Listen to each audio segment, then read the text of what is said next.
Buenas noches, le estamos dando la bienvenida al curso de acercamiento al Evangelio según Lucas.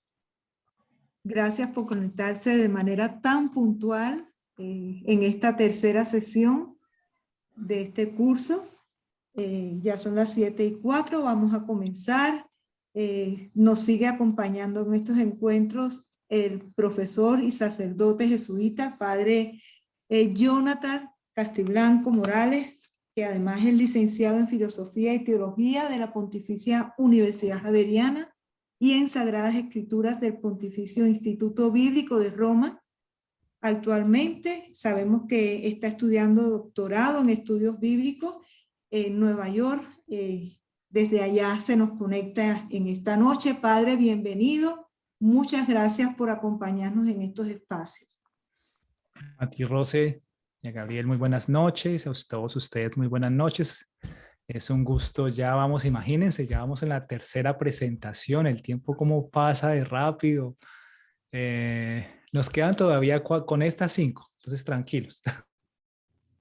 Pero pues muy contentos de poder hacer esta labor también pastoral, catequética y evangelizadora que es tan importante. Sobre todo en estos tiempos donde pues el Evangelio de Lucas sigue todavía siendo un evangelio vigente y tiene siempre algo para decir. Como lo hemos visto al principio, hicimos una pequeña introducción, o ni tan pequeña, en la primera sesión fue la introducción al Evangelio de San Lucas como tal y su obra lucana, para colocarnos en situación de lo que este Evangelio pretende para comunicar la buena nueva a los paganos que se iban haciendo cristianos. En la segunda sesión, que fue hace 8 días, vimos la figura del Padre Celestial o del Padre Dios que Lucas enfatiza y puntualiza en varias narrativas de su Evangelio y que retoma pues obviamente la idea del Evangelio de Marcos, pero que Lucas no llama Abba, no retoma de Marcos ese Abba, pero sí retoma en griego la palabra pater, o sea, relaciona la figura de Dios como Padre, que es a quien Jesús, como único personaje en todo el Nuevo Testamento, llama mi Padre, con el posesivo, mi Padre. ¿Sí? Hoy vamos entonces a ver y a estudiar un poco desde el texto bíblico cómo Lucas nos presenta la cristología, es decir, la presencia y la comprensión de Jesús a lo largo de su evangelio. Entonces, vamos a iniciar nuestra presentación con esta perspectiva, colocándole a Dios pues en manos nuestra vida y nuestro horizonte desde esta perspectiva. Entonces, vamos a iniciar como siempre lo hacemos en el nombre del Padre y del Hijo y del Espíritu Santo. Amén. Señor Jesús, buenas noches. Nos hemos reunido esta noche para hablar de ti, de tu palabra, de tu presencia y de tu misión en la vida de tus hermanos. Concédenos la gracia de llamarte por tu nombre, o como lo hace Lucas, de tantas formas que resaltan tus diversos modos de relacionarte con nosotros, como Señor, como el Hijo de Dios, como el Hijo del Hombre, como el Salvador. Todos estos títulos te hacen más cercano a nuestra realidad. Danos tu amor y tu gracia, que esta nos basta. Amén. Vamos a darle gracias al Señor por su presencia en medio de nosotros, para que también podamos compartir esto que aprendemos, esto que internalizamos, esto que escuchamos también con otros. Gloria al Padre y al Hijo y al Espíritu Santo, como era en el principio, ahora ahora y y siempre, siempre, por los por los siglos de los siglos de los siglos. siglos. En Amén. el nombre del Padre y del Hijo y del Espíritu Santo. Amén. Muy bien. Vamos entonces, si quieren, voy a hacer una cosita un momentito. mientras tanto, vamos a hacer nuestra presentación acá, pero entonces, bueno, esta vez no tengo la ayuda del así ya. Perfecto, ahora sí ya. Del marcador. Listo. Entonces vamos a seguir haciendo las preguntas que nos hacemos y nos planteamos siempre al principio de nuestra sesión. ¿Sí? Ustedes saben que la pregunta lo que genera es reflexiones y posibilidades de acercamiento frente a una circunstancia, frente a una situación, frente a un tema. En este caso, es quién es el Hijo de Dios en el Evangelio de Lucas, cómo Lucas presenta a ese Hijo de Dios, pero además, con qué otros títulos, como hemos visto, cristológicos, Lucas llama a Jesús. O sea, cómo él mismo va a referirse cuando escribe sobre la historia de Jesús a Jesús mismo.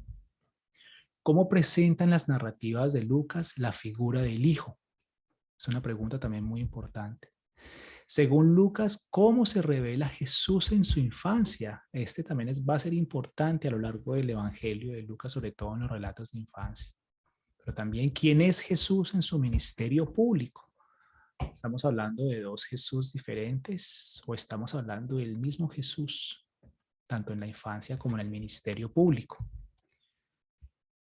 ¿Por qué Lucas y los evangelios en general no presentan nada de la vida oculta de Jesús? Si nos hemos hecho esa pregunta. Como ustedes saben, estas preguntas las responderemos en la medida en que vamos abordando los temas e incluso vamos abordándolas también después en otras sesiones. Como ustedes saben que hay personas que se conectan también por primera vez, ¿cierto? Entonces es importante dar como unas pautas metodológicas sobre la distribución de la presentación. Entonces, pues hemos comenzado con nuestra oración inicial. Luego tengo el espacio yo de hacer mi presentación del tema en este caso. Vamos a extendernos hasta las 8 de la noche, que es el espacio prudente con el que hemos acordado. Y más o menos de 8 de la noche a 8:20 tendremos preguntas por parte de ustedes, de los participantes, ¿cierto? Y luego vamos a tener un espacio de 8:20 a 8:30 de conclusiones y oración final. Entonces, ¿qué debemos tener en cuenta? Uno, que la hora que yo ofrezco acá en este cuadro es la hora de Colombia. ¿Por qué lo digo? Porque hay otras personas que también se conectan desde otras partes del mundo. Entonces, para que tengan ustedes pendiente que es a las 7, cuando decimos a las 7, 7 de hora de Colombia. Otro, digamos, punto para tener en cuenta es mantener los micrófonos apagados durante la presentación. Obviamente esto nos lo manejan desde allá, desde coordinación, pero pues para que tengamos pendiente los micrófonos apagados. Me parece importante puntualizar en esto, las preguntas y las intervenciones van a ser después de mi presentación y van a tener como dos requerimientos. Uno, que deben estar relacionadas con el tema de la sesión, ¿cierto? Entonces, hoy vamos a hablar de la cristología, entonces les pedimos que las preguntas sean relacionadas con la cristología. Punto, no estamos hablando del becerro de oro, no, sino con la cristología en el Evangelio de Lucas fundamentalmente. Y otro requerimiento en las preguntas o intervenciones, por favor, vamos a ser puntuales, ¿sí? En establecer y plantear la pregunta más o menos en 1 minuto, ¿sí? Entonces, el que intervenga va a tener la conciencia que hay otros que quieren participar. Si yo me demoro 5 minutos, 10 minutos haciendo mi intervención, pues le estoy quitando espacio a otro para que haga preguntas, ¿de acuerdo? Para que aprendamos también a pensar en el otro. Sí, entonces mi pregunta es puntual, padre. Esa es la pregunta. ¡Pam! Listo. Entonces yo te la respondo a ti también. Y así le damos paso a más espacios de preguntas. Y pues para ustedes que tengan su Biblia en mano, a ver, vamos a hacer la prueba. Levántenme la Biblia. A ver, yo voy viendo por aquí. Perfecto, sí, perfecto. Por aquí otros veo que no. Decía mi profesor, uno de mis mejores profesores de Biblia, si quiere, cuando venga la clase de Biblia, envíe la Biblia. Si usted no viene, pues envíe la Biblia. ¿Sí? Es decir, es fundamental porque es el texto de estudio, ¿de acuerdo? Pero muy bien, así vamos aprendiendo, todos vamos aprendiendo, ¿sí? Cuando usted va a ir al laboratorio y el profesor le pide, ¿qué es lo que le pide cuando usted va al laboratorio? Véngase con una bata, y si no viene con la bata no puede entrar. ¿Sí? Aquí no vamos a hacer eso, ¿no? Pero pues es decir, la Biblia es el instrumento de trabajo, ¿de acuerdo? Perfecto, muy bien. Entonces, hoy es nuestro encuentro número 3, mayo 11, ¿cierto? Mayo 11. Estamos dentro del módulo grande, acuérdense, ¿quién es Dios Trino? ¿Se acuerdan? ¿Quién es Dios Trino? ¿Sí? Hace 8 días vimos la figura del Padre en el Evangelio de Lucas. Hoy vamos a ver la cristología, que es la figura del Hijo en el Evangelio de Lucas. Vamos a ver 3 puntos fundamentales hoy. Uno, como algunos preliminares sobre Lucas, autor para escribir su cristología, ¿cierto? ¿Cuáles son esos presupuestos que tiene en cuenta Lucas, ¿cierto? Cuando va escribiendo su evangelio. Y segundo punto, ¿cuáles son esas narrativas cristológicas en el evangelio de Lucas? Vamos a ver qué capítulos son fundamentales a nivel cristológico, es decir, que hablan de Jesucristo y presentan a Jesús en el evangelio. ¿Y qué capítulo va a ser el capítulo central?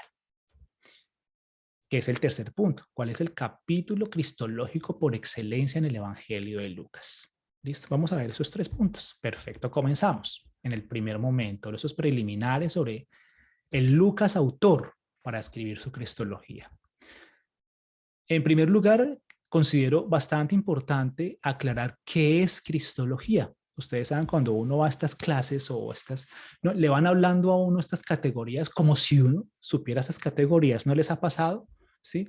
Entonces nos hablan del misterio de Dios, nos hablan de la transubstanciación y entonces ¿sí? Que a usted no les ha pasado cuando uno va, ahí no conoce a nadie y empiezan, ay, es que yo le dije a Estela que Estela, y uno, ¿quién es Estela? ¿Sí? Eso es esto, la cristología. No, pero ¿qué es cristología? ¿Cierto? Entonces, vamos a ver eso. ¿Qué es cristología? ¿Sí? Esta es la definición básica, primaria, para que ustedes la tengan. Si quieren, escríbanla. Es la parte de la teología cristiana que estudia la figura de Jesús a partir de 3 comprensiones. La primera, Jesús como Mesías, Jesús como Cristo y Jesús como ungido. Padre, pero es que esto es lo mismo. Efectivamente, en griego, Cristo significa ungido. Miren la belleza. El Cristo es el ungido, ¿sí? De ahí viene esa palabra, ¿cierto? Y el Mesías con toda la promesa mesiánica, que significa que Él es el elegido. En este caso, el ungido significa también el elegido. El Cristo es el elegido. ¿De acuerdo? Aquí ya estamos nosotros metiéndonos bien en el capítulo o en el tema central de Lucas, ¿cierto? Ya él está hablando que ese Jesús es el Cristo, es el ungido, es el Mesías, ¿sí? Esa es la buena nueva. Perfecto. Entonces, para que tengamos en cuenta, la cristología de la que nos hablan los evangelios, ¿cuáles son? Mateo, Marcos, Lucas y Juan, los 4 evangelios, para que lo tengan ustedes en cuenta, no se desarrolló como una disciplina racional teórica esa que uno encuentra en los libros de teología que uno dice, ¿y esto con qué se come? Se han visto a veces como tratados de teología que ustedes dicen, ¿y esto qué quiere decir esto? ¿Sí? No. ¿Por qué? Porque obviamente a los evangelistas en general no les interesaba hacer una teoría sobre Dios, sino hablar de la experiencia de fe que tuvieron sobre Cristo. Esa es la diferencia, ¿sí? Por eso la primera cristología es experiencial, es relacional. Ya vamos a ver más adelante qué significa eso, sobre todo en el Evangelio de Lucas, ¿sí? Esta cristología, por tanto, está basada en la predicación y en la enseñanza oral, espontánea. ¿Sobre qué? Sobre la vida, la pasión y muerte de Jesús de Nazaret. Esa es la cristología de los evangelios. Ya lo demás es teoría, ¿sí? Es la teorización que se hace de esa experiencia de fe, que también fue importante para poder responder a tantas, sobre todo apostasías, herejías en contra de Jesús. Pero eso es posterior. Aquí estamos hablando del evangelio como tal. ¿De acuerdo? Muy bien. Vamos a ver dos situaciones o dos presupuestos que se identifican en el Evangelio de Lucas cuando expresa su teología y su cristología en sus narrativas.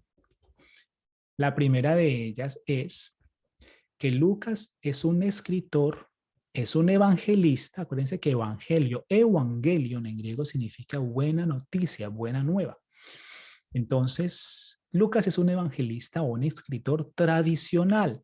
¿Qué significa ser tradicional en este caso? Significa que que ella conserva en su evangelio, la literatura, es decir, Lucas conserva en su evangelio títulos, esto es muy importante, que los primeros cristianos utilizaban para referirse a Jesús de Nazaret. Por ejemplo, Señor, ¿cierto? En griego, Kyrios, Señor, Salvador, en griego, Soter, Mesías, Hijo de Dios, Hijo del Hombre, etcétera, ¿sí? Eso permaneció en la tradición oral de los primeros cristianos después de muerto Jesús, ¿cierto? Antes de que se escribieran los evangelios. Entonces Lucas retoma eso.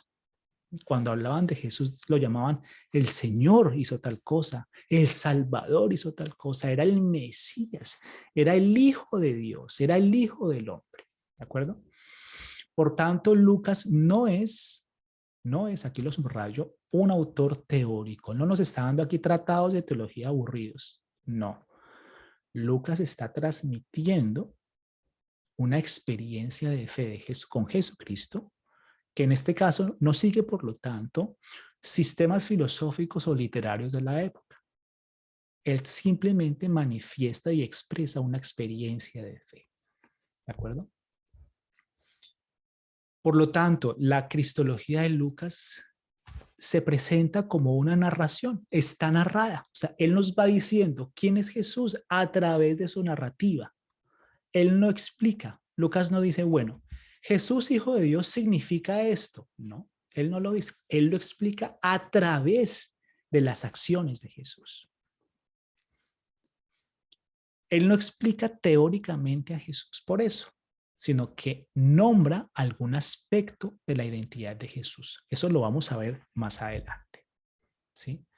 Por eso Lucas usa múltiples títulos, porque la verdadera identidad de Jesús, en este caso, es un misterio divino. Como es un misterio divino, tiene que darle nombres a esa experiencia de Jesús y a esa identificación de Jesús. ¿Sí? Por eso no basta con decir simplemente Jesús, no. Jesús, ¿quién era? El Hijo de Dios. Jesús, ¿quién era? Si salva, es porque era el Salvador. ¿Sí?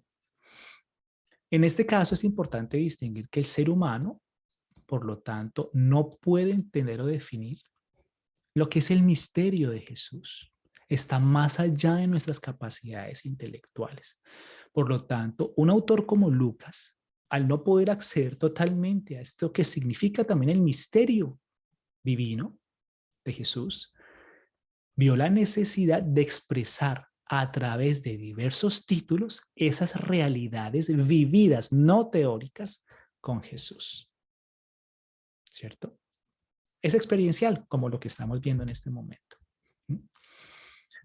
Ustedes se dan cuenta que hoy hacemos lo mismo. Nosotros, los cristianos, en este caso, seguimos haciendo lo mismo, ¿sí?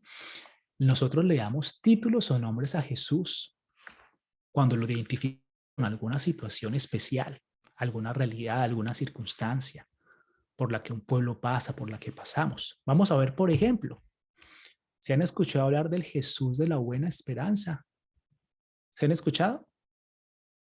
Ahí me dicen que sí.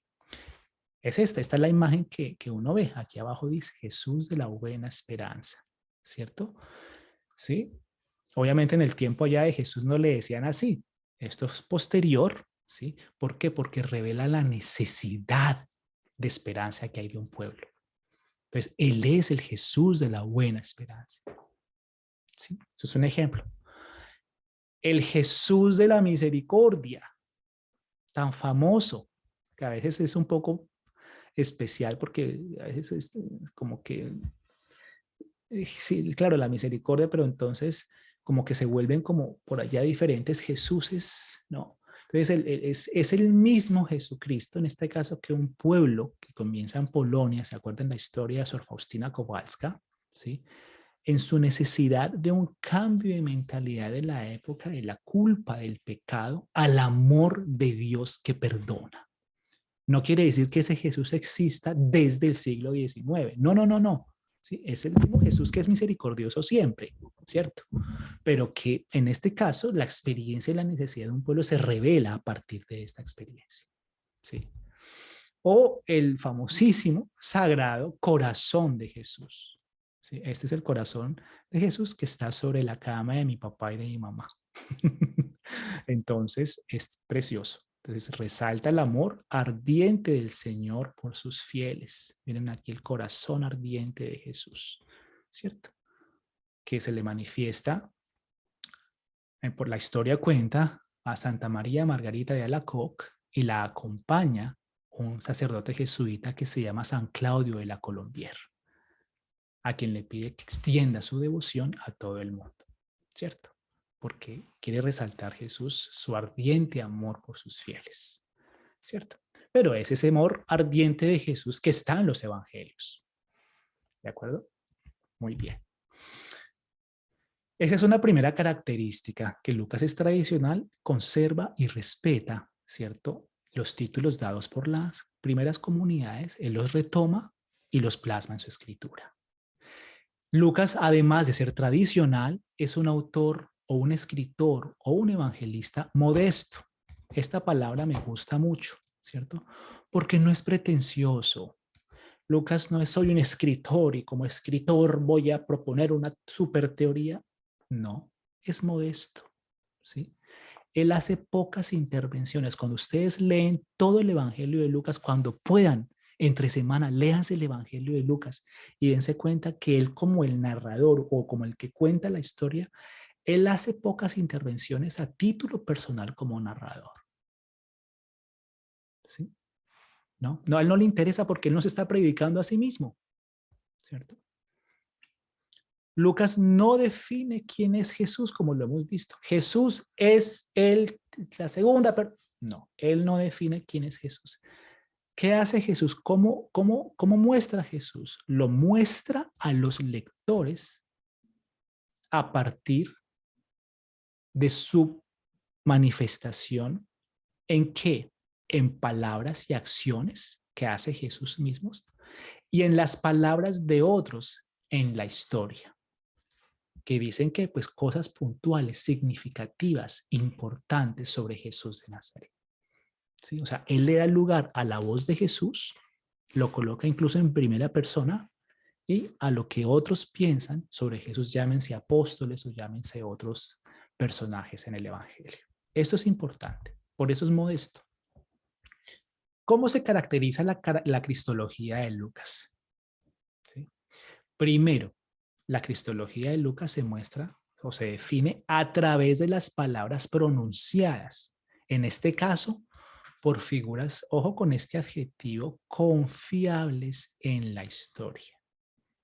No cualquier figura. ¿Cuáles son esas figuras confiables en la historia? Dios es una figura confiable. Dense cuenta que aquí no dice Satanás, ¿no? ¿Sí? Es Dios una figura confiable. Miren qué interesante esto. Los ángeles van a ser figuras confiables. Ellos también van a decir quién es Jesús y lo vamos a ver más adelante.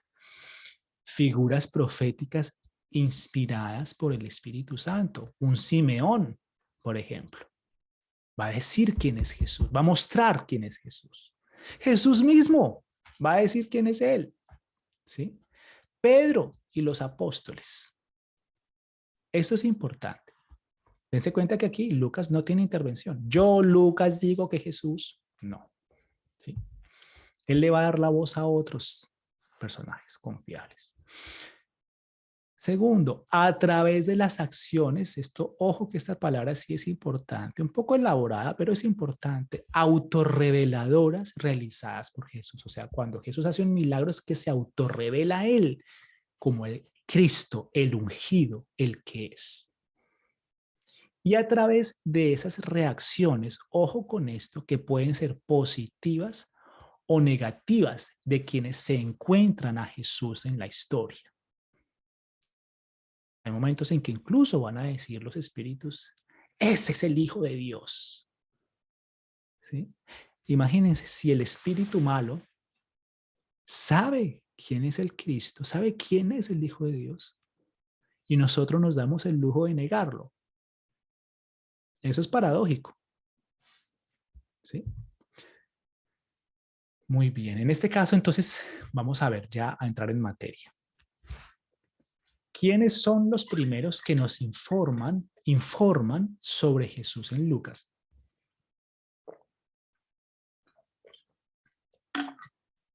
En este caso, los primeros que nos informan sobre Jesús en el Evangelio de Lucas, cuando lo comenzamos a leer desde el principio, ¿quiénes son?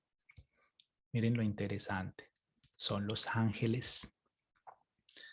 Podríamos decir que los ángeles son los primeros evangelistas. ¿Se habían puesto a pensar en eso? Porque un evangelista es el que anuncia una buena nueva. Por lo tanto, un ángel anuncia la buena nueva de la llegada del Salvador. ¿Sí? Los profetas, otros personajes también, digamos, que declaran abiertamente quién es Jesús, son los profetas inspirados por el Espíritu, como Simeón. Ya vamos viendo acá que yo estoy colocando, no coincidencialmente, sino deliberadamente en negrilla, la palabra, una de las palabras o la palabra más importante de los evangelios, que es el Espíritu. El Espíritu. Cuyo tema tenemos la semana entrante. Bellísimo. Entonces los ángeles son los primeros evangelistas, ¿sí? Su anuncio sobre Jesús, ¿qué va a hacer? Va a confirmar y va a proclamar, en este caso, por los apóstoles, en hechos, después de recibir el Espíritu Santo en Pentecostés, ¿sí? Eso es lo que va a hacer, o sea, lo que predican los ángeles en un inicio va a ser confirmado en los hechos de los apóstoles cuando acontece Pentecostés. Oiga, esto era verdad, esto no era un cuento inventado. ¿Sí? Eso va a ser la prueba fehaciente de su experiencia. Si vamos al inicio del Evangelio de Lucas 1:32, ¿sí? Van a ver ustedes que allí el ángel Gabriel anuncia a María que Jesús, ¿quién es? Miren, ya aquí ya hay títulos cristológicos. Aquí ya se está definiendo quién es Jesús y los ángeles son los que van a ir definiendo o a irnos dando títulos de Jesús. Mire qué dicen los ángeles. 1, es hijo del Altísimo. 2, es el Mesías davídico. 3, Jesús es el Santo de Dios. Y miren qué belleza. 4, es el Hijo de Dios. ¿Y quién está aquí en medio? Así, rodeando la cosa bellamente, el Espíritu Santo. ¿Sí?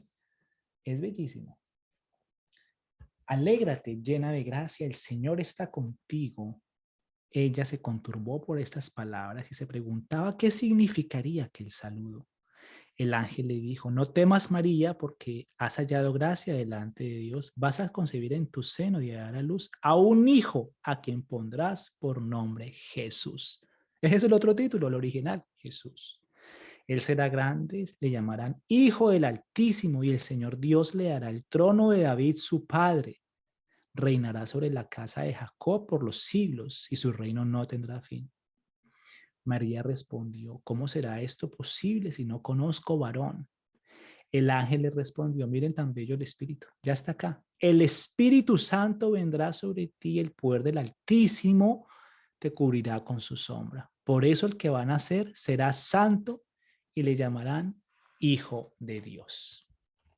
Este es de los textos más importantes a nivel cristológico del Evangelio de Lucas. Seguidamente en el capítulo 2, entre los versículos 8 y 14, Los ángeles van a ser allí los que siguen anunciando a los pastores la buena nueva del nacimiento.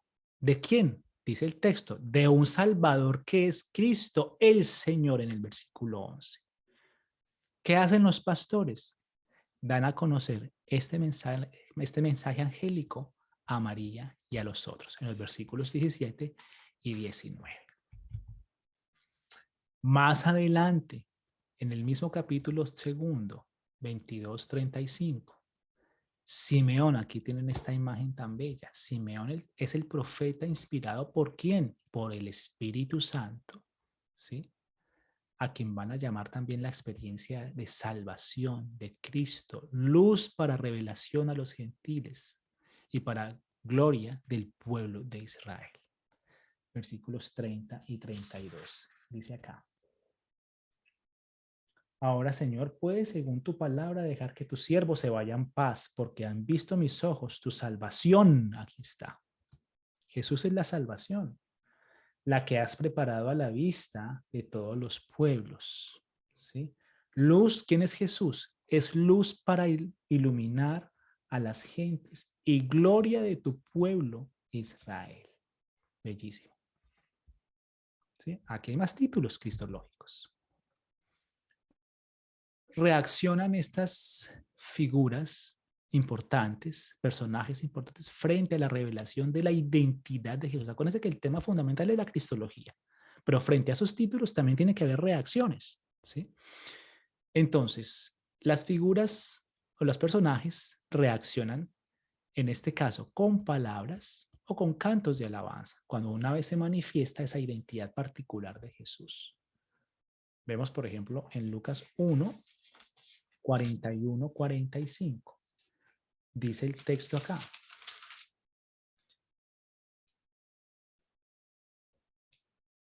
En cuanto oyó Isabel el saludo de María, saltó de gozo el niño en su seno. Isabel quedó llena otra vez el Espíritu Santo y exclamó a gritos, bendita tú entre las mujeres y bendito el fruto de tu seno. ¿Cómo así viene a visitarme la madre de mi Señor? Porque apenas llegó a mis oídos la voz de tu saludo, saltó de gozo el niño en mi seno. Isabel reacciona con qué? Con alegría, con impresión, con gloria, porque sabe que el Hijo de Dios la está visitando a través de su madre María. ¿Cómo reacciona María frente a la noticia de ese Jesús que se revela? ¿Sí? Está en todo el cántico de María allí, que es lo que nosotros llamamos el Magnificat. Proclama mi alma la grandeza del Señor. Se alegra mi espíritu en Dios mi Salvador, y empieza María, ¿cierto? Uno de los cánticos más importantes en el Evangelio de Lucas. También tenemos a Zacarías, que lo acabo de leer, la reacción de él, ¿sí? Bendito el Señor Dios de Israel, porque ha visitado y redimido a su pueblo y nos ha suscitado una fuerza salvadora en la casa de David su siervo. Miren todos esos títulos tan bellos. Nos ha suscitado una fuerza salvadora. Los ángeles del cielo, ¿sí? En el capítulo 2, versículos 13 y 14. De pronto se juntó con el ángel una multitud del ejército celestial que alababa a Dios diciendo, miren lo que dicen los ángeles, gloria a Dios en las alturas y en la tierra paz a la gente en quien Él se complace. ¿Qué dicen los pastores más adelante en el versículo 20? Los pastores se volvieron glorificando y alabando a Dios por todo lo que habían oído y visto tal como se les había anunciado. Sí, identifican un sentimiento aquí fundamental, es alegría. Jesús en sus revelaciones a través del Espíritu Santo da alegría. Eso para que ustedes lo tengan allí presente. María no puede pasar desapercibida porque María es esa figura central como la madre de Jesús a quien se le revela de manera particular Dios mismo. ¿Cómo reacciona María ante esas revelaciones dadas por Jesús? O dadas de Jesús, más bien. En Lucas 2:19, como respuesta a lo que informan los pastores sobre el mensaje de los ángeles. ¿Qué dice acá tan bellamente? ella guardaba. El verbo original en griego es suneterei, ¿sí? Que significa como mantener, guardar, mantener, conservar. Todas estas cosas, ¿sí? ¿Cuáles cosas? Lo que acontece, la revelación, ¿sí? Otra palabra clave, meditándolas. Miren cómo incluso en griego se escucha también como un juego de palabras. Zumbalusa, zumbalusa, zumbalusa. Este es un participio, ¿sí? Que significa así como meditar, como volver a traer, como volver a reflexionar, ¿sí? Meditar en su corazón. Tenemos nosotros estas actitudes, guardamos, mantenemos estas cosas en nuestro corazón, las meditamos, las volvemos a traer una y otra vez o las dejamos pasar. María no. ¿Sí? En Lucas 2:33, en respuesta a la profecía de Simeón sobre Jesús, dice, y su padre y su madre, ¿qué pasaba? ¿Cómo reaccionaban? Se maravillaban. Vean el verbo griego tan bonito. Thaumatzontes. Significa se maravillaban, se asombraban de lo que se decía de él. Esas son las reacciones de sus papás. ¿Sí? No eran indiferentes. También otra reacción es en respuesta al oráculo del niño Jesús sobre su especial relación con el Padre, como lo veíamos en la sesión pasada. Y les dice Jesús cuando lo fueron a buscar al templo a sus papás, y no entendieron las palabras que les habló. En este caso, pues un comentario del autor, ¿sí? El término griego que usa es suneken, ¿sí? Y no entendieron las palabras que les habló, ¿sí? Muchas veces no comprendemos el plan de Dios, pero ahí está. En este caso, las reacciones de María nos sirven a nosotros como lectores que leemos ese evangelio como un camino para identificar ese camino tanto que los ángeles como los profetas declaran acerca de Jesús de Nazaret, ¿sí? Sin embargo, nosotros en este momento tenemos una gran tarea como lectores, ¿sí? Y es leer ya no esta primera parte, sino leer toda la historia, ¿sí? Yo aquí les puedo dar estos insumos, pero ustedes van a tener su experiencia ya con lo que les he dado cuando ustedes vayan leyendo todo el evangelio tan bello de Lucas. Ahora bien, una vez habiendo visto la infancia de Jesús y cuáles son los títulos cristológicos durante esa infancia de Jesús, el ministerio público de Jesús, que donde fue, comenzó en Galilea, que está en los capítulos 4 al 9 del Evangelio de Lucas, ¿sí? Entonces, las revelaciones de Jesús son bastante importantes al inicio de estos capítulos. Si vamos a Lucas 3, 1, 20, está la predicación de Juan el Bautista, ¿sí? Donde se presenta a Jesús como ¿quién? Como el Mesías prometido. ¿Qué va a hacer ese Mesías, ese Jesús? Aquí les tengo esta imagen del bautismo de Jesús. Él ya no va a bautizar simplemente con agua, sino que va a bautizar a los demás. Vean otra vez quién entra aquí. El Espíritu Santo y fuego, en el versículo 16. Dice allí el texto. Declaró Juan a todos, yo os bautizo con agua, pero está a punto de llegar alguien que es más fuerte que yo, a quien ni siquiera soy digno de desatarle la correa de sus sandalias. Él os bautizará en Espíritu Santo y fuego. Y más adelante en los versículos 21 y 22 de ese mismo capítulo 3, ¿sí? ¿Qué va a pasar? Cuando sucede esto, se abren los cielos, el Espíritu desciende sobre Jesús y finalmente, bienvenido el Padre, habla por primera vez el Padre. ¿Y qué dice? Sobre su Hijo Jesús dice, tú eres mi Hijo amado, en ti tengo mi complacencia. ¿Qué es lo interesante de esto?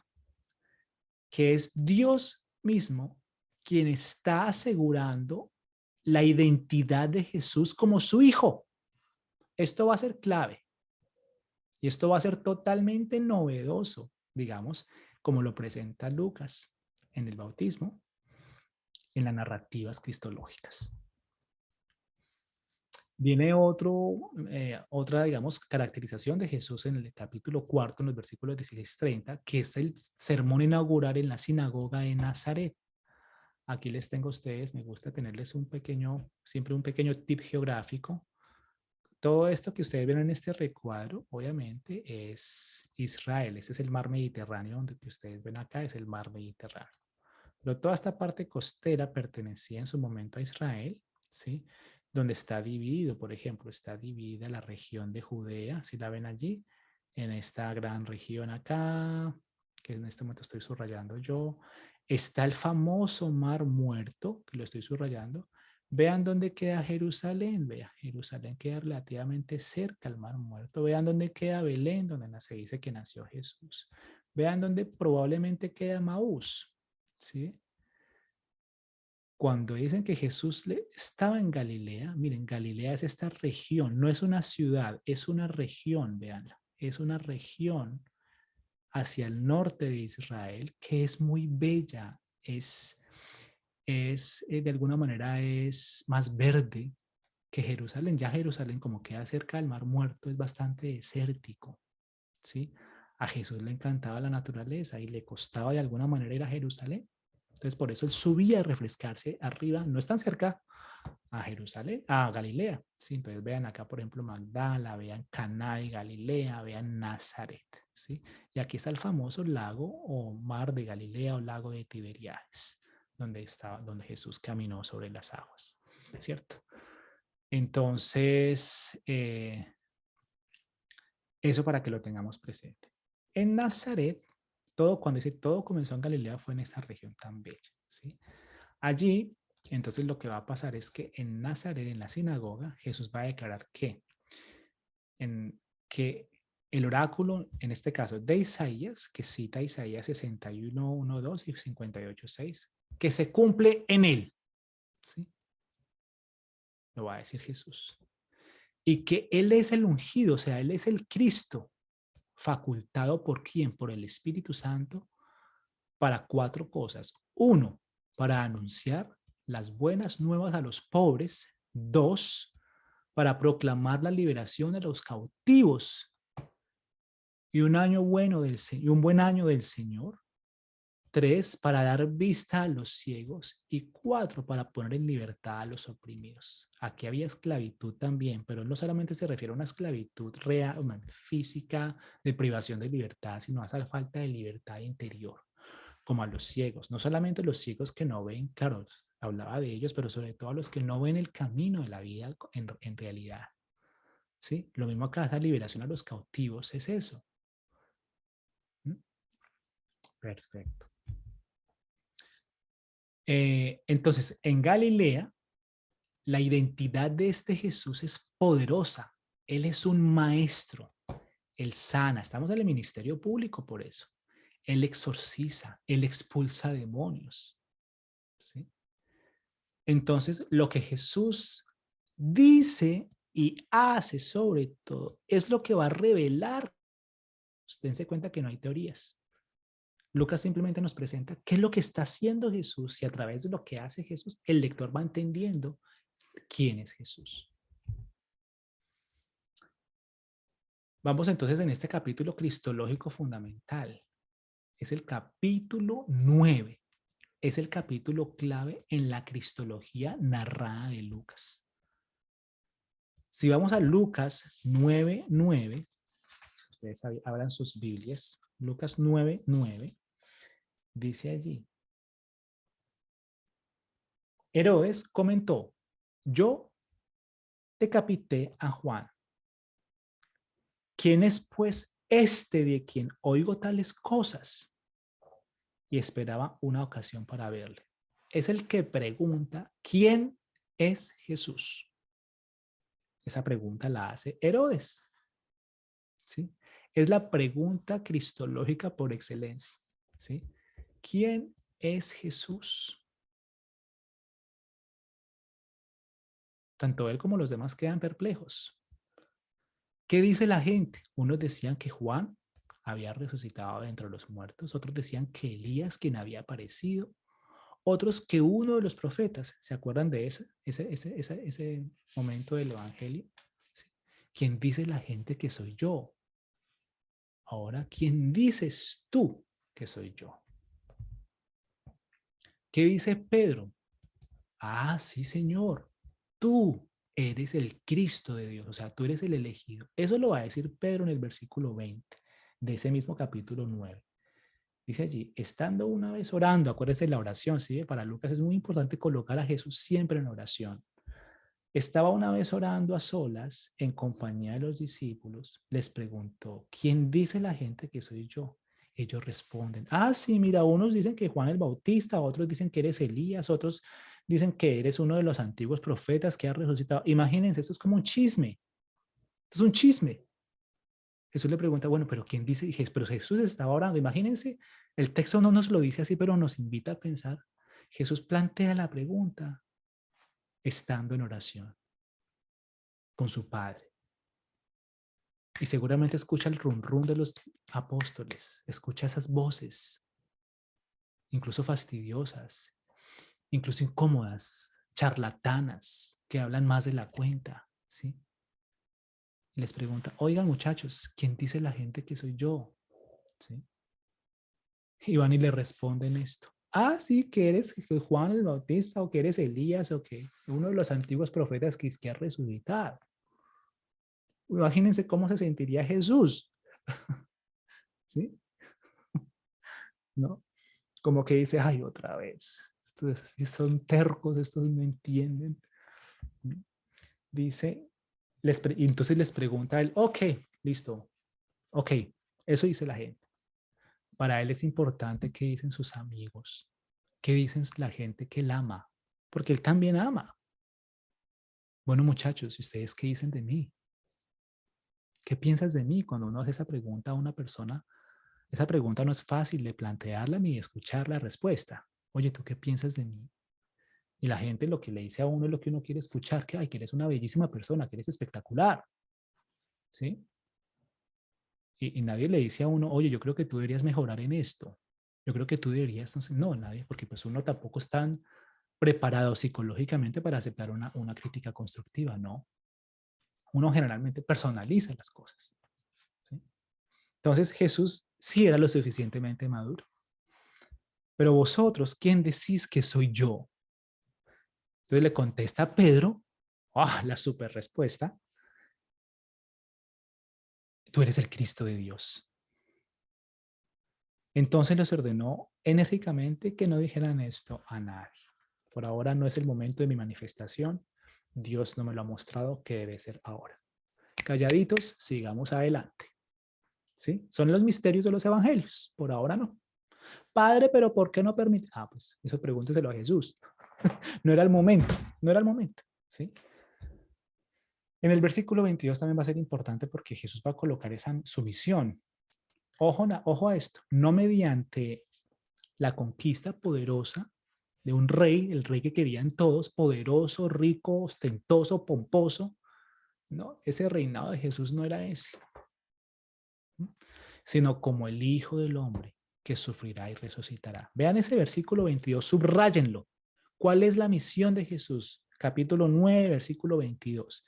Les dijo, ok, ustedes dicen, la gente dice que soy quizás Juan el Bautista o Elías, un profeta antiguo que ha resucitado. Ustedes dicen que soy el Cristo de Dios. Pues yo les voy a complementar quién soy yo. O sea, por primera vez en el Evangelio de Lucas, Jesús mismo va a decir quién es él. Les dijo, el Hijo del Hombre, o sea, yo, Jesús, debe sufrir mucho y ser reprobado por los ancianos, los sumos sacerdotes y los escribas. Lo matarán y resucitará al tercer día.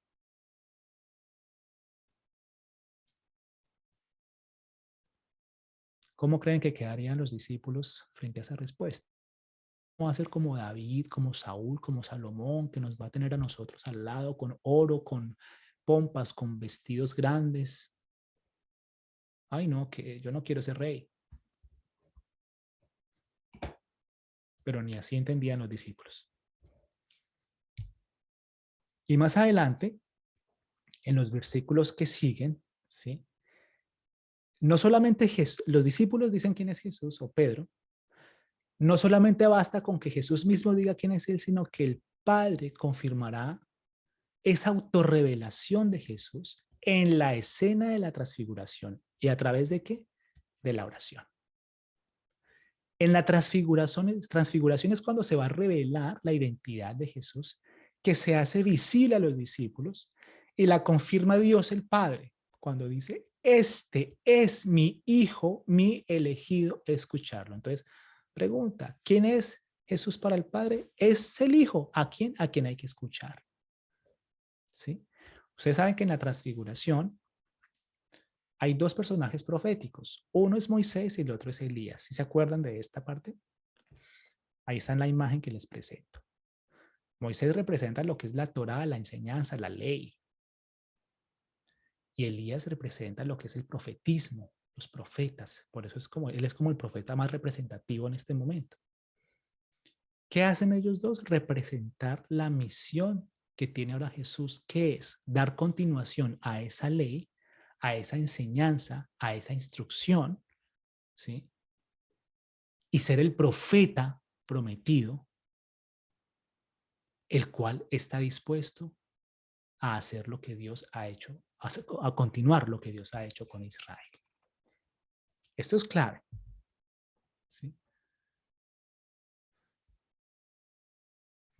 Sin embargo, ya no hay necesidad de allá de esta cuestión de Moisés y Elías, no.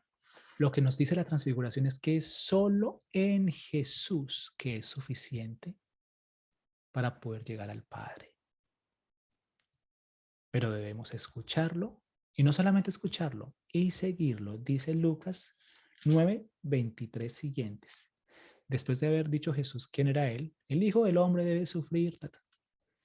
Decía a todos, si alguno quiere venir en pos de mí, niéguese a sí mismo, tome su cruz cada día y sígame. Ay, no, Padre, yo esta cruz, muy bello todo ese testimonio, todo ese discurso, pero yo estoy cansado, Padre. Yo tiro la toalla, yo no quiero más de esto. A mí yo no quiero más estar allá en ese cuento, Padre. Yo me quiero separar de mi esposa. Yo quiero tirar la toalla. Tome su cruz cada día y sígame. Porque quien quiera salvar su vida la perderá, pero quien pierda su vida por mí la encontrará. Pues ¿de qué le sirve a una persona haber ganado el mundo entero si ella misma se pierde o se arruina? Esto es bastante pesado lo que dice Jesús. Es decir, esto no es un juego. Esto es en serio. La vida cristiana es en serio. ¿Mm? Pero ¿qué somos nosotros? A nosotros nos gusta estar es bien. A nosotros nos gusta una tendencia natural. Nos gusta la comodidad. ¿Sí? Nos gusta que no nos incomode. Nos gusta, ay, no, ¿a qué horas viene? No, venga ya mañana, ya la iglesia está cerrada. ¿Sí? No nos gusta que nos incomoden. Pero Jesús es el Hijo de Dios para el Padre. En el bautismo, claro, el Padre que dice que es su Hijo en el bautismo para revelar la identidad de Jesús al comienzo de su ministerio público. Y en la transfiguración, o sea, el Padre Celestial va a tener dos momentos fundamentales para revelar quién es su Hijo. En el bautismo, al comienzo del Evangelio, y en estos capítulos consecuentes en la transfiguración, ¿sí? Que es el camino a Jerusalén. Es el tránsito por el sufrimiento y la muerte a la vida en gloria. Entonces, hay un punto de inflexión del Evangelio en este momento y es que para entender, ojo con esto, anótenlo y subrayenlo, quién es Jesús, hay que seguirlo hasta Jerusalén, porque en Jerusalén va a ser el acontecimiento de cruz. Ay, Padre, a mí me gusta toda esa historia de Jesús, pero no con cruz. Ahí me le bajo del bus. Como yo siempre pregunto en la Eucaristía muchas veces, o levante la mano el que no ha sufrido. Esto hace parte de la vida. Pero que en este caso como cristianos, ¿qué más importante que comprender que en ese sufrimiento pues también Cristo nos acompaña porque Él mismo lo vivió. La cristología de Lucas también revela en este caso que la identidad de Jesús es fundamentalmente relacional. Tense cuenta de que hay un eje transversal en esta exposición y es que no es una teoría, sino que es experiencial, es una relación en la que nos muestra que Cristo está en relación con nosotros y se manifiesta relacionalmente. ¿Qué quiere decir esto? Que todos sus títulos cristológicos nombran relaciones que definen a Jesús de Nazaret. ¿Sí? Jesús es el Hijo de Dios. ¿Por qué? Porque nos muestra que hay una relación única con Dios Padre. Jesús es el Hijo del Hombre porque nos muestra una solidaridad con todos los seres humanos. Padre, ¿qué significa Hijo del Hombre? Me antecedo a la pregunta que van a hacer. Esto es la solidaridad de Dios con todos los seres humanos. Era una manera de comprender esto, ¿sí? Que tiene un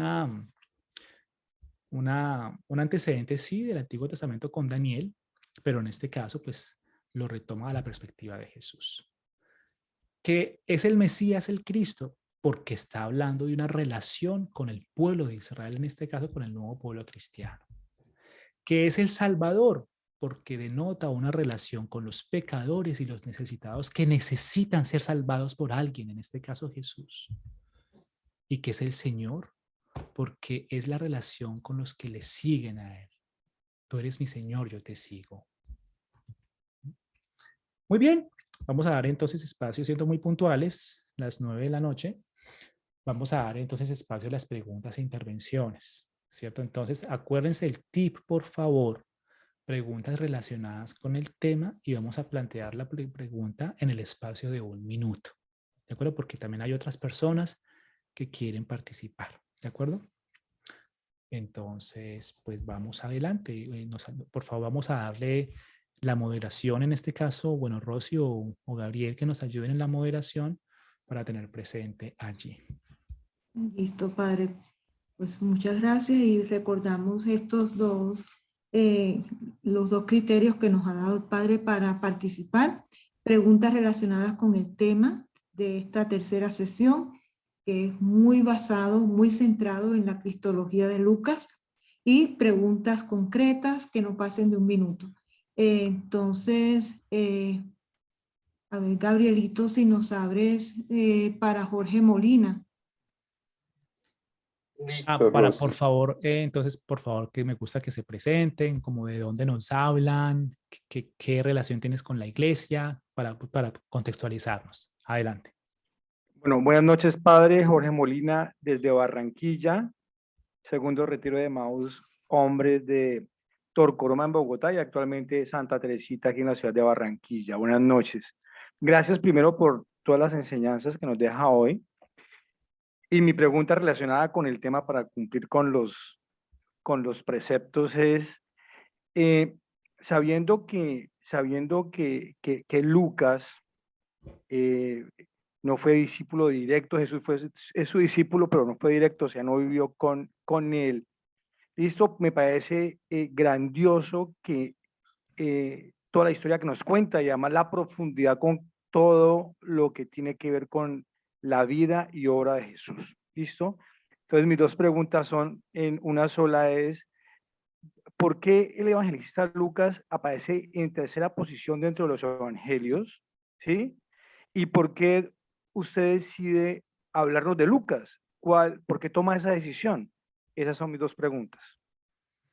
Ok, entonces respondiendo a tus dos preguntas, la primera es por qué Lucas está en esa sí, tercera posición, por lo que dije al inicio de la presentación, porque para Lucas no es importante aparecer él como primera persona, ¿cierto? Sino que Lucas como narrador lo que quiere es narrar una historia en cuya historia el personaje principal, la buena nueva que él tiene que conocer es sobre Jesús de Nazaret. Por eso le da a él palabra y lugar a personajes importantes, en este caso el principal que es Jesús de Nazaret, y a otros personajes que hablen de la experiencia directa que tuvieron con Jesús de Nazaret, ¿cierto? Ahí están los ángeles, están los profetas de su tiempo, están los discípulos, ¿sí? Están las personas con quien Jesús dialogaba. Digamos que esas son las personas que a Lucas le interesa darle la voz directa en el Evangelio, en su narración. En cuanto a la segunda pregunta, ¿por qué yo decido hablar de Lucas? Bueno, no, yo no lo decidí, Jorge. Es porque en este caso, la Arquidiócesis de Bogotá me ha pedido a mí ofrecer esta aproximación, acercamiento al Evangelio de Lucas, porque este año estamos en el ciclo C, el cual corresponde en las lecturas de la Eucaristía Dominical al Evangelio de Lucas en una gran parte del año litúrgico. Esa es la respuesta. ¿De acuerdo? Bien. Siguiente pregunta. Bueno, gracias, Padre. Consuelo. Consuelo. Muy bien, gracias por el tiempo, porque así es más ágil. Muchas gracias por respetar el tiempo de 1 minuto. Consuelo. Gracias, Rosy. Buenas noches, padre. Mi nombre es Consuelo Castelblanco, curiosamente su mismo apellido. No sé si ahora seremos parientes o algo. Bueno, ¿De dónde nos llamas? ¿De dónde nos llamas? Desde Bogotá, Colombia, Parroquia Santa María del Prado, catequista SPAC y ahora catequista Buen Pastor. Mi pregunta puntual en el tema es que Isabel, respecto a los títulos del Señor, Isabel pareciera que es la primera que le dice, ¿cómo es que la madre de mi Señor? O sea, ahí es un título que le está dando a una criatura que no ha nacido. Entonces, uno, si ese título aparece por primera vez en todos los evangelios y está en labios de Isabel. Me llama muchísimo la atención que, bueno, ninguno describe exactamente que María le cuenta que estoy embarazada, nada, simplemente en el encuentro de esas dos criaturas o de los dos niños, esa espontaneidad de Isabel de decir, ¿y cómo es que la madre de mi Señor? ¿Cómo sabe ella? O eso es obra también del Espíritu Santo que le dice, sí, muy bien, que suscitó esas palabras en ella. Perfecto, y ese título en especial. Gracias, perfecto. padre. Ok, Consuelo, gracias. Mira, entonces la pregunta fundamentalmente es, bueno, no es la primera vez que en el Evangelio se llama a Jesús como Señor en la visitación, no, porque antes está en la Anunciación, incluso cuando el ángel le dice, Él será grande y le llamarán Hijo del Altísimo, el Señor Dios le dará el Hijo del trono de David, su padre, ¿cierto? O sea, ya hay de alguna manera pues un título que se le da también a Jesús como el Señor, ¿cierto? Pero pues sí es una de las primeras veces que se le dice Señor en referencia a Jesús. ¿Cómo sabe Isabel que Él es el Señor? Pues obviamente aquí está en juego, que eso es sobre todo lo que vamos a ver la próxima sesión y por eso la pregunta es pertinente, porque es el Espíritu Santo quien también está actuando e ilumina y ya acuérdense que aquí los evangelios son escritos después de la pasión, muerte y resurrección de Jesús. No era en ese tiempo, o sea, aquí los narradores, en este caso los evangelistas, tienen ya el lente de que Jesús es el resucitado. Entonces ellos construyen evangelios que tienen en cuenta, en este caso, siempre la previsualización de Jesucristo como el Señor, Redentor y Salvador. ¿De acuerdo? Entonces, que María e Isabel lo supo, pues en este caso, en la lectura de fe que ya tienen los evangelistas, pues para ellos es importante confesar que Jesús es el Señor a través de personajes como Isabel. Gracias, Padre. Continuando y bueno, pues repetimos ser concretos en las preguntas, no extendernos mucho y presentarnos. Entonces vamos a darle la palabra a Jesús Huelvas. Jesús Huelvas, abres tu micrófono, porfa. Sí, buenas tardes, padre. Buenas noches, adelante. ¿De dónde nos llamas? ¿Qué haces? Y la pregunta. Padre, mi nombre es Jesús Huelva, del Seminario Jesús, un eterno sacerdote de los misioneros de la Divina Redención aquí en Medellín. Ciertamente no es una pregunta, pero sí es como un pequeño agradecimiento a usted, pues por todo este aporte que nos ha dado a través de estas clases que obviamente ya hemos avanzado mucho. A mí particularmente me ha servido mucho porque ya estoy pues viendo cristología y pues el tema de hoy me centra un poquito más en la persona de Jesús, más que todo en el Hijo. Entonces, aparte de una pregunta, pues como agradecerle, Padre, por ese aporte pues, que nos ha dado durante estos miércoles, y pues contento aquí en la formación, y la verdad estoy conectado también con otros 2 hermanos seminaristas que también nos han pedido que hiciéramos este curso como para avanzar un poquito. Ah, no, perfecto, Jesús, a ti pues muy amable por la reflexión, y pues de eso se trata, ¿cierto? De eso se trata. Qué rico que allá en Medellín estemos allá también conectados y vinculados. Es una ciudad que quiero muchísimo. No conozco el seminario, algún día lo conoceré. Y pues efectivamente sí. De hecho, no son los únicos seminaristas. Hay otros que me dijeron que se iban a conectar por acá. Seguramente están por ahí porque también están viendo el curso de Cristología, sobre todo ahí en la Javeriana, donde yo también di clase algún tiempo. Entonces, pues bienvenidos los estudiantes de teología. Qué rico aportar. Gracias, Jesús. Gracias, Padre. Gracias, Jesús. Vamos con Natalia. Natalia Bernal. Nos abres tu micrófono.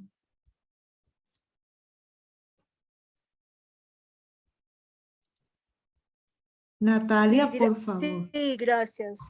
La pregunta es, Padre, ¿cómo podemos entender el capítulo 8 de San Lucas en el versículo 10, cuando dice: a vosotros se os ha dado el conocer los misterios del reino de Dios, a los demás solo en parábolas, para que viendo no vean y oyendo no entiendan? Perfecto, gracias, Natalia. Buena pregunta.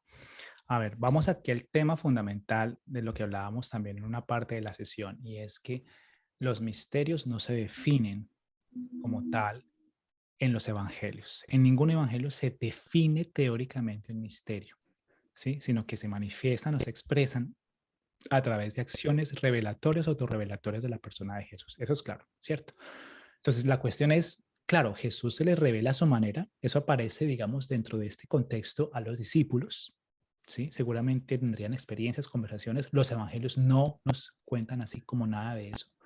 Pero lo que sí nos cuentan los evangelios es que tanto a ellos que estaban presentes cuando Jesús se manifestaba y hacía los sermones a las comunidades, a las multitudes, les hablaban parábolas. ¿Cuál es el recurso de la parábola? La parábola es un recurso narrativo que ayuda a colocar a través de imágenes, de símiles, de comparaciones, realidades abstractas, ¿sí? Entonces Jesús era bastante observador, bastante pedagógico en su tiempo, bastante, digamos, interesante en el modo de expresar un misterio a través de una parábola. ¿Cómo explica, por ejemplo, el concepto de misericordia Jesús en el Evangelio de Lucas? Para no definir la misericordia es la capacidad, no. Lo que hace es contar una parábola. Un padre tenía 2 hijos y cuenta toda la parábola. Esa es la riqueza de la parábola, porque lo que hace es precisamente definir a través de figuras narrativas, literarias, símiles, comparaciones, un misterio que, digamos, necesita ser explicado a través de este recurso literario. Gracias, Natalia. Gracias, Padre. Continuamos con Armando. Armando, abres tu micrófono. Listo. Sí, muy buenas noches. Mi nombre es Armando Escobar. Soy de la parroquia Santa Rafaela María, donde soy servidor en los distintos acciones de las pastorales, en las distintas pastorales. También soy Emaús y proclamador de la palabra. Tengo una pregunta, Padre. En varios evangelios hablan sobre el Hijo del Hombre, y usted en la definición habla solamente de la solidaridad con los seres humanos. Sin embargo, a mí esa pregunta, cuando usted dijo que se iba a anticipar a la pregunta, me pareció chistoso, porque era exactamente la pregunta que tenía. Porque, bueno, no me ha llenado mucho la definición. Hay muchos evangelios donde se habla del Hijo del Hombre.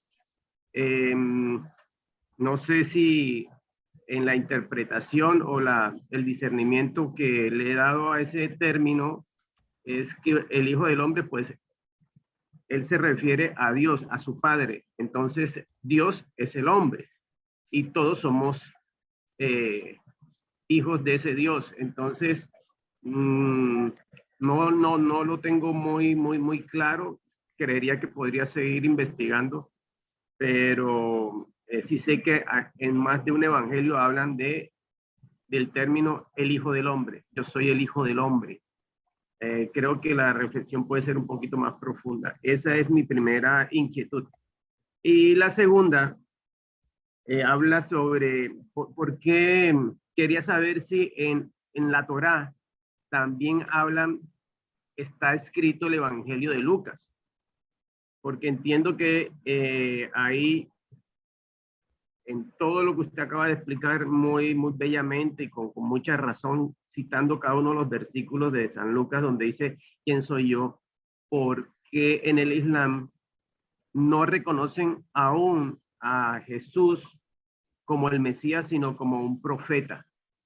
Esas son las dos preguntas, estimado padre.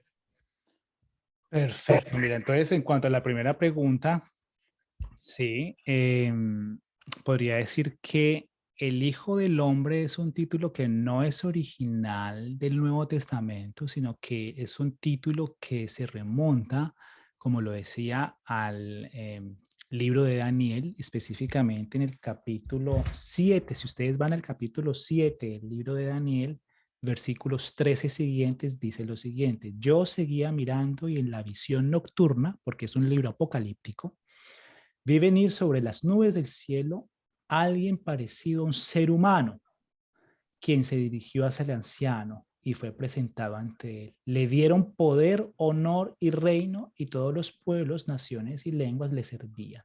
Su poder es eterno y nunca pasará, y su reino no será destruido. En ese sentido, parece que el evangelista tenía también conocimiento de estos textos veterotestamentarios o del Antiguo Testamento para hablar y definir que el Hijo del Hombre es un título mesiánico en este caso, ¿cierto? Que presenta a Jesús como el Hijo de Dios, pero en el sentido de hombre es porque se refiere a sí mismo. ¿Por qué? Porque tiene el poder, el dominio y la gloria sobre el nuevo reino, ¿cierto? Entonces, digamos, hay una diferenciación con hijo de Dios a hijo del hombre, porque tiene el dominio de ese nuevo reino que está implementando. Obviamente esto requiere una sesión muchísimo más amplia sobre este título, pero por ahora eso. Bien. La segunda pregunta es un poco, me la concretas por favor, porque ahí estamos hablando, o sea, en ningún momento en la Torá se habla del Evangelio de Lucas. Esas son ya interpretaciones bastante cristianizadas sobre la Torá. En la Torá no tenían ni siquiera conocimiento de que iba a existir el cristianismo, ¿cierto? Pero entonces no sé un poco la pregunta que planteas allí. Bueno, entonces para resumirla, en el Islam hablan, porque incluso los judíos ortodoxos todavía consideran que no ha llegado el Mesías. ¿Por qué no lo reconocen como Jesús el Salvador, sino que es un profeta más, que todavía están esperando al Mesías? Perfecto. Entonces, Armando, hay que distinguir dos cosas. El Islam no es el judaísmo, ¿cierto? No, de acuerdo.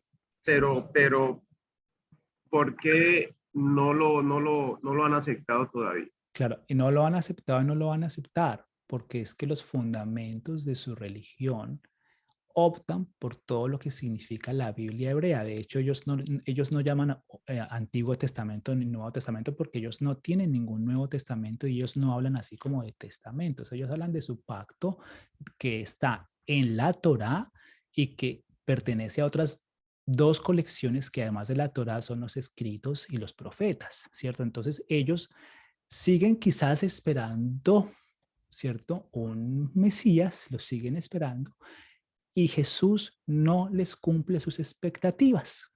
Por eso lo perseguían y por eso lo asesinaron los judíos de la época, porque Jesús no cumplió las expectativas que ellos tenían frente a ese posible Mesías que venía, ¿sí? Lo que tenemos hoy, que es el cristianismo, son los judíos que le creyeron a Jesús, que sí era el Mesías esperado, e incluso algunos pagano-cristianos que son a los que le escribe Lucas, y por eso nace el cristianismo posterior, ¿cierto? Pero cuando incluso tú vas a Israel, ¿sí? Y de hecho hay unos videos que uno ve por ahí y tú preguntas, le preguntan a unos judíos ahí, ¿quién es Jesús? Dice, Jesús, no, yo no tengo ni idea quién es Jesús, ¿no? Y de hecho esto me sirve para decir lo siguiente. Recuerdo que un profesor acá nos decía, aunque es una universidad católica, pues hay de todo, sí, de todo. Decía, una vez me pasó a mí que venía una estudiante de un país asiático, ¿sí? Un país asiático. Y entonces yo les hago, aquí la universidad da clases también, sí, pues desde la perspectiva católica, pero respetando la pluralidad religiosa. Entonces estaban hablando de Jesús, de Christmas, o sea, de Navidad, qué significa, ¿no? Entonces dice, y la niña se me acercó al final, yo tenía en el mismo salón, tenía un seminarista católico que sabe todo y tenía esta chica de ese país asiático que nada que ver porque son cursos abiertos a los jóvenes. Y el curso era sobre el Nuevo Testamento, ¿sí? Y entonces decía la chica llorando, profesor, profesor, pero ¿por qué estás llorando? ¿Qué te pasa? ¿Sí?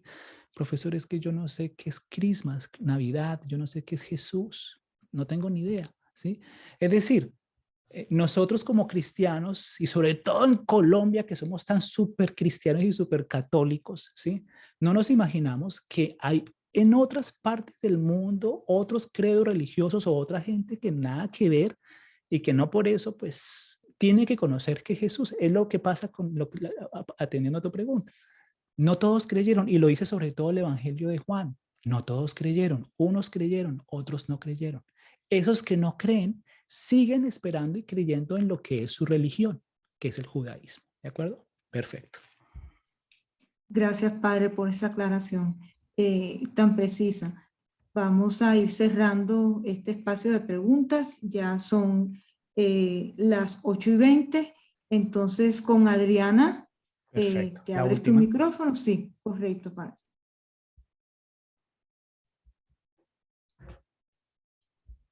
Bueno, buenas noches para todos. Mi nombre es Adriana Zabaski. Soy laica marista consagrada y en mi parroquia aquí de mi barrio también colaboro como proclamadora de la palabra. Mi inquietud y no me quedó claro es cuando el padre habló en la transfiguración el papel de Moisés, precisamente cuando estaban hablando de la Torá y de Elías como profeta. Gracias. Ah, perfecto, excelente. Con esto entonces es una buena manera de cerrar. Resulta que Dios Padre, la figura de Dios Padre, Adriana, define también en dos momentos fundamentales en el Evangelio de Lucas. Uno es en el bautismo de Jesús, si lo recordamos, ¿cierto? Que dice, ¿qué es lo que dice él? Este es mi hijo, y además dice, amado, en quien yo me complazco. Y el segundo momento en el que el Padre interviene como en voz de primer narrador, en primera persona, es en la transfiguración, ¿cierto? Que también vuelve a decir lo mismo, ¿sí? Entonces, en esta representación de la transfiguración hay dos personajes fundamentales veterotestamentarios. Cuando yo digo veterotestamentario significa del Antiguo Testamento, ¿de acuerdo? Que son Moisés y Elías. Moisés va a representar la Torá. ¿Qué significa Torá? La enseñanza, la ley, en este caso, del Antiguo Testamento para nosotros los cristianos, la de los judíos, ¿sí?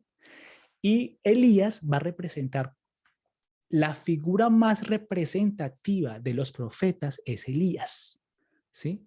Entonces es interesantísimo cómo en el autor, el narrador Lucas, va a decir, listo, eso era antes, ahora es solo en Jesús en quien se va a representar esa nueva ley y él es el nuevo profeta. Entonces ya no necesitan de Moisés ni de Elías. Es en Jesús, síganlo a él. Este es mi hijo, escúchenlo. ¿De acuerdo? Qué bella manera para cerrar. Espero que te haya quedado claro, Adriana. Y pues entonces adelante, Rosy, cerramos. Sí, pues nada, muchas gracias a cada uno de ustedes por participar, por interesarse, por acercarse a este evangelio que está siendo parte del ciclo litúrgico en el que nos encontramos. Muchas gracias por el respeto prestado y sobre todo a usted, Padre, que sabiendo que estás en un tiempo de investigación, de estudio fuerte, ha preparado con tanto detalle y tan bonitas las presentaciones y su contenido. Agradecerle muchísimo por esta tercera sesión que nos ha ofrecido.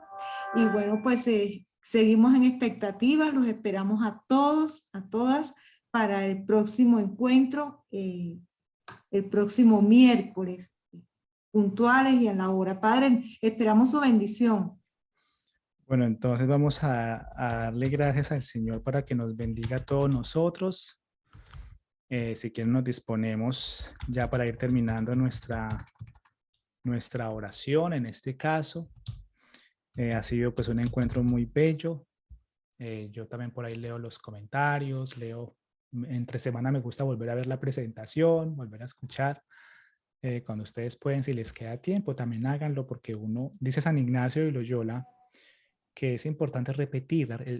Nosotros los jesuitas lo llamamos la repetición ignaciana. ¿Sí? Es importante repetir, pero saber repetir es con la mente y el corazón puestos totalmente en lo que estamos haciendo. Tomar apuntes, tomar nota, porque es importante. O sea, un jesuita repite muchas cosas en su vida, es precisamente porque uno cuando vuelve a hacer una cosa no la hace de la misma manera. ¿No les ha pasado? Uno aprende, ¿sí? Uno dice cuando va manejando, no voy por ahí, no voy a coger por el otro lado. ¿Sí? Eso es la repetición ignaciana, ayuda precisamente a resignificar, a replantear y repensar muchas cosas. Pues que esta experiencia de acercamiento al Evangelio de Lucas, en este caso donde nos hemos acercado, ustedes saben que en una hora yo quisiera decir 1000 cosas, pero me toca condensar en lo más importante para quedarnos básicamente con lo fundamental. Lucas ni ningún evangelio es teórico, son relacionales, son experiencias. Ellos recogen la experiencia de Jesús y de los apóstoles a través de las experiencias que tienen de Jesús. La teorización viene después, tranquilos que eso habrá un curso de padres de la iglesia, de concilios, eso viene después. Pero los primeros cristianos eran como nosotros, experiencias. Uno como sabe bailar, pues aprendiendo y lanzándose a bailar. ¿Sí? Así es. Jesús ¿a qué sabe? Pues a la experiencia que yo tengo de Jesús. ¿Sí? Entonces que Él nos ayude, que Él nos bendiga, que Él nos siga llenando de mucha paz. Y pues a ustedes muchas gracias y que la bendición de Dios misericordioso, el Padre, el Hijo y el Espíritu Santo los acompañe siempre, especialmente en esta semana, en sus proyectos, en su vida como pastores, como catequistas, en esta iglesia que Jesús nos regala. Amén. Amén. Una cuñita, la semana entrante es el tema del Espíritu Santo, fundamental en Lucas, el autor de los Hechos de los Apóstoles, que considero yo, ese libro no debió haberse llamado así, debió haberse llamado Los Hechos del Espíritu Santo. Pero bueno, no hay problema. Entonces, Dios los bendiga y nos vemos dentro de 8 días. Inviten a más gente.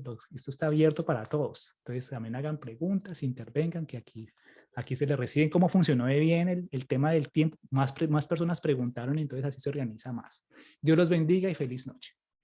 Gracias. Recordarles que la grabación de YouTube se la estaremos enviando a sus correos. Ya tienen las 2 anteriores y esta se la estaremos enviando en el transcurso de la semana.